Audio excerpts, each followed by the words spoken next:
হাসির একজন বাউল ফ্যামিলির মেয়ে, তার জীবনের একটাই উদ্দেশ্য, সে নৃত্যশিল্পী হতে চায়। তো সেইটাই তার দোষ। কিভাবে সে ওই দেশে পাচার হয়ে যায়, কিভাবে সেখান থেকে লড়াই করে ফিরে আসে, আদৌ কি তাকে সমাজ মেনে নেয়। এখনো কিন্তু প্রচুর মেয়েকে কিন্তু পাচার হয়ে যায়, স্পেশালি আমাদের পাশের দেশেই বেশি হয়। একদম। ডিরেক্টর ফুয়াদ চৌধুরী, উনি তো ডকুমেন্টারি বানাতেন।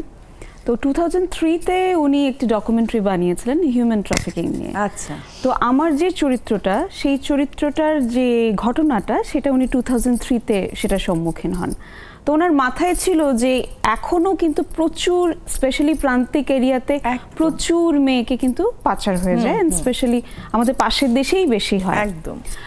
তো আমার যে চরিত্রটা, সেই চরিত্রটাকে কিন্তু এখনো খুঁজে পাওয়া যায়নি। যদিও আমার গল্পটা প্রথম থেকে একেবারেই যেইভাবে ওই মেয়েটার গল্পটা সেভাবেই এসছে, কিন্তু আমরা হয়তো সিনেমার খাতিরে সেটা একটু ডিফারেন্ট ভাবে এনেছি। ফিকশনের জন্য তো একটু ডিফারেন্ট যতটুকু করা যায়। সো মেইনলি হাসির একজন বাউল ফ্যামিলির মেয়ে। আচ্ছা। সে মেঘনা নদীর পাড়ে একটা সহজ সরল মেয়ে। তার জীবনের একটাই উদ্দেশ্য, সে নৃত্যশিল্পী হতে চায়। তো সেইটাই তার দোষ, কারণ সে গ্রামে, সেই কারণে তার বাবা বাউল সঙ্গীত করে, সেটা একটি দোষ। সে নাচে এবং নাচের জন্য যে ধরনের কস্টিউম পরে, সেটা একটি দোষ। তো 2003-তে এটা তো প্রকট ছিল।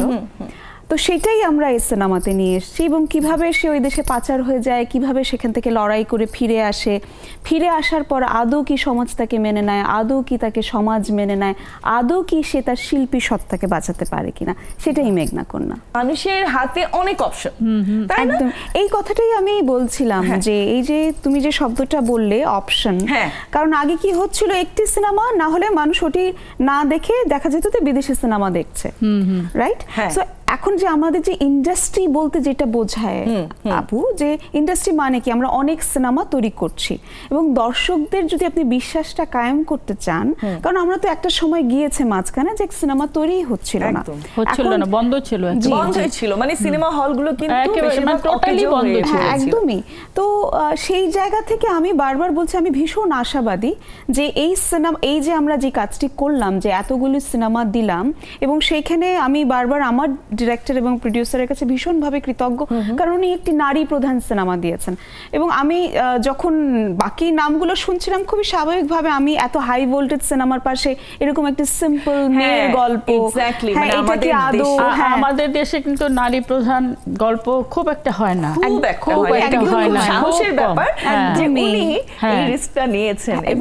এটা বলবো ওর লাগ ভালো, যে ভালো শুরুটা হয়েছে। হ্যাঁ, এটাই সবচেয়ে বড় কথা। এবং ধরেন আমরা যে এই সিনেমাটার আমরা অল্টারনেট স্ক্রিনিং এর ব্যবস্থাও অলরেডি করে রেখেছি, যেহেতু আমরা একটু অ্যাওয়ারনেস করতে চাই। যেমন ধরেন আমরা বিভিন্ন শিল্পকলার সাথে যোগাযোগ করেছি, আমরা একেবারে বর্ডার এরিয়াতে যেখান থেকে মেয়েরা বেশি পাচার হয়, যেহেতু আমরা চাই যে মানুষ একটু অ্যাওয়ার হোক।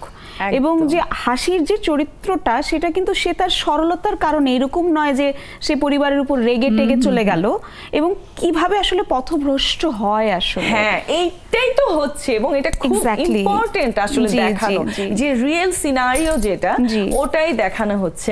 নওশাবা একটু আগে বললেন না যে হাই ভোল্টেজ, সিনেমার পাশে আপনাদের ওই সময়টাতে কিন্তু যেমন নারী প্রধান এবং যে পুরুষ প্রধান, মানে নায়ক নায়িকা দুজনে সমান সমান নিয়েছিল, যে এখানে যতটুকু নায়িকার রোল ততটুকু কিন্তু একদম নায়কের। ওই সময়টাতেই যে শাবানা আপা, মানে Bobita madam, Alamgir sir, Razzak sir, balance ছিল, স্ক্রিপ্ট খুবই ব্যালেন্স।